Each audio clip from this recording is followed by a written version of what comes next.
जय श्री कृष्ण दोस्तों। मैं संदीप बघेल आप सभी का मेरे YouTube channel maths by Sandeep में हार्दिक स्वागत करता हूं। आज हम आपको पार्टनरशिप पर आधारित एक कॉन्सेप्ट बताएंगे। कॉन्सेप्ट को हम एक सवाल के जरिए समझेंगे। सवाल क्या है? ए, बी और सी ने मिलकर एक व्यवसाय में 53,000 रुपये का निवेश किया। तीन लोग थे, ए बी सी। इन्होंने इन्वेस्ट किए एक बिजनेस में कितने रुपए का? 53,000 रुपये का। ए ने बी की तुलना में 5,000 रुपये अधिक निवेश किए और बी ने सी की तुलना में 6,000 रुपये अधिक निवेश किए। ए ने तो बी की तुलना में कितने रुपये ज़्यादा निवेश किए? 5,000 रुपये ज़्यादा इन्वेस्ट किया और बी ने सी की तुलना में 6,000 रुपये ज़्यादा। अर्जित कुल लाभ 31,800 रुपये में ए का हिस्सा ज्ञात कीजिए। और इन तीनों को जो लास्ट में जो लाभ हुआ वो कितना हुआ? 31,800 रुपये का। तो ए का हिस्सा बताने कि ए को कितना लाभ हुआ, ए का हिस्सा पूछ रहा है क्वेश्चन में। इसमें इन्होंने शुरुआत में कितने हज़ार रुपये इन्वेस्ट किए? 53,000 रुपये इन्वेस्ट किए तीनों ने। अब इसमें समय नहीं दिया तो हम मान के चलते 1 साल तक इन्होंने इन्वेस्ट किया है।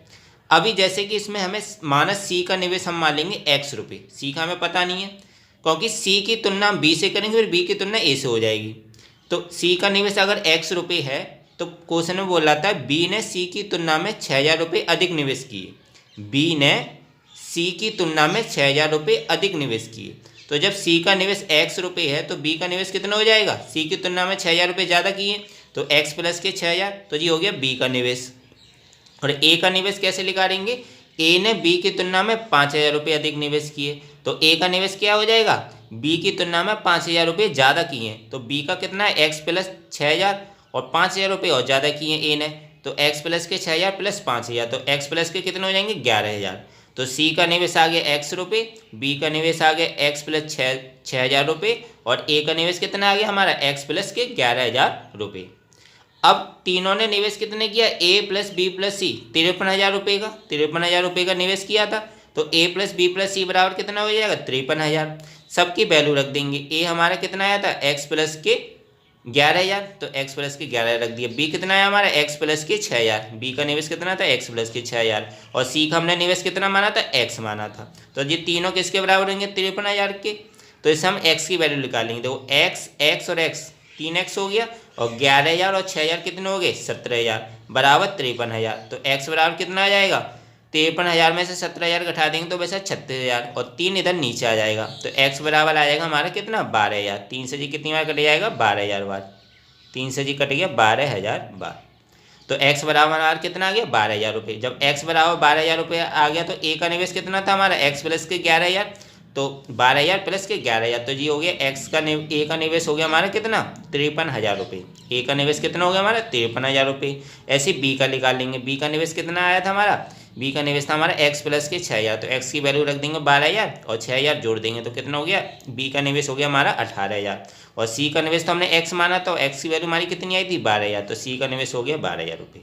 अब अर्जित लाभ कितना दिया? 31,800 जो कि क्वेश्चन में दिया था। कुल लाभ कितना हो रहा था हमारा? 31,800।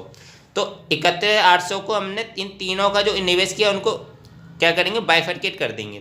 अब जैसे 23,000 तो ए का था निवेश, हमने मान लो 1 साल के लिए कर दिया है तो लाभ बराबर क्या होता है? निवेश गुणा समय।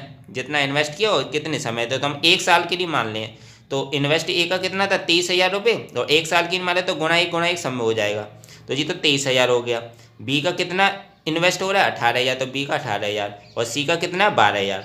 तो 31,800 को इन तीनों में इस रेशियो में बांटना है। तो ये देखो 3 जीरो से इसके 3 जीरो, इसके 3 जीरो, इसके 3 जीरो कट जाएंगे तो 23 का 18 का 12 का रेशियो आ गया ए बी सी में और 31,800 रुपये में हमें क्या है? लाभ हुआ है। तो 23, 18 और 12 के रेशियो में इनको लाभ हुआ है। अब पूछ क्या रहा है? वो ए का हिस्सा पूछ रहा है। तो अर्जित लाभ में ए का हिस्सा, तो ए का हिस्सा कैसे निकालेंगे? देखो 23, 18 और जो 12 इन तीनों का जो टोटल है वो 31,800 के बराबर होगा। तो 23 प्लस 18 प्लस 12 31,800 के बराबर है। और पूछ किसका रहा है? वो ए का हिस्सा। तो ए का रेशियो कितना है? 23 तो 23 का रेशियो निकाल लेंगे। तो 23 प्लस 18 प्लस 12 तो हो गए 53 और 31,800 ऐसे लिखा। 53 से 31,800 कितनी बार कटेगा हमारा? 600 बार और गुणा 23 ऐसे लिखा। 600 का 23 में गुणा कर देंगे तो कितना है? 13,800 कितना आया? 13800। तो ए का हिस्सा कितना आ गया हमारा? ए का हिस्सा आ गया हमारे 31,800। तो इस सवाल को सॉल्व करने में बस कुछ नहीं करना था। सबसे पहले हमें क्या करना था, ये चेक करना था कि उन तीनों का इन्वेस्ट कितने कितने रुपए किया है, क्योंकि क्वेश्चन में वो तीनों का टोटल दे रहा था कि 53,000 रुपये का इन्वेस्ट कर रहे हैं, और यूँ मान के चलो समय दिया नहीं तो हमने 1 साल मान लिया था। लाभ लास्ट में दे रहा था कि 31,800 रुपये का लाभ हुआ है, लेकिन 53,000 जो रुपये थे वो ए का कितना है, बी का कितना है, सी का कितना, जी नहीं दिया था। लेकिन क्वेश्चन में उसने एक हिंट दी थी, जो दूसरी वाली लाइन में बोला था कि ए ने बी की तुलना में 5,000 रुपये अधिक का निवेश किया है और बी ने सी की तुलना में कितना 6,000 रुपये का अधिक निवेश किया है। तो इसी लाइन से हमने सी का एक्स मान लिया, तो सी का एक्स माना तो इससे बी का निकाल लिया, ए का निकाल लिया, तीनों का हमें वैल्यू पता चल गई। तो तीनों की वैल्यू एक्स में पता चली थी, लेकिन तीनों का टोटल हमें दिया था क्वेश्चन में कितना 53,000। तो तीनों की वैल्यू लगी, उससे हमने एक्स की वैल्यू निकाल ली। जैसी एक्स की वैल्यू लिख ली तो हमें ए का भी निवेश पता चल गया, बी का भी और सी का भी। और जैसे हमें तीनों का निवेश पता चल गया, उन तीनों का निवेश उसके लाभ के रेशियो के बराबर होगा। तो तीनों का इन्वेस्ट लगाया और लाभ लिखा हमने। तो 31,800 को हमने 23, 18, 12 के रेशियो में बाइफरकेट किया। तो 23, 18, 12 का उनका लाभ का रेशियो आ गया। जैसे लाभ का रेशियो आ गया और पूछ किसका रहा था, वो ए का हिस्सा, लाभ में कितना ए का हिस्सा पूछ रहा था। तो तीनों का लाभ का रेशियो का टोटल 31,800 के बराबर है, तो ए का पूछा, तो ए का लाभ का रेशियो कितना है 23, तो 23 का निकाल लिया हमने। अगर बी का पूछता तो गुना 23 के जगह गुना 18 कर देती, अगर सी का पूछता तो गुना 12 कर देते, जो जिसका पूछता उसका वो रेशियो लिख देते। तो इस तरीके से ये पार्टनरशिप का काफ़ी अच्छा सवाल था।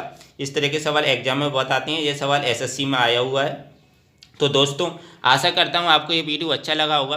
अगर वीडियो अच्छा लगा है तो लाइक करना बिल्कुल मत भूलें, शेयर करें ज़्यादा से ज़्यादा फ्रेंड्स फैमिली मेम्बर्स के साथ। और अभी तक अगर आप चैनल को नहीं सब्सक्राइब किए हो तो चैनल को जरूर सब्सक्राइब करें, बेल आइकन दबा के ऑल नोटिफिकेशन में रखिएगा। इससे क्या होगा कि जब भी मैं वीडियो डालूंगा आपको उस वीडियो का नोटिफिकेशन मिल जाया करेगा और आप उस वीडियो को देख लिया करेंगे। मिलता हूँ नेक्स्ट वीडियो में दोस्तों, थैंक यू सो मच।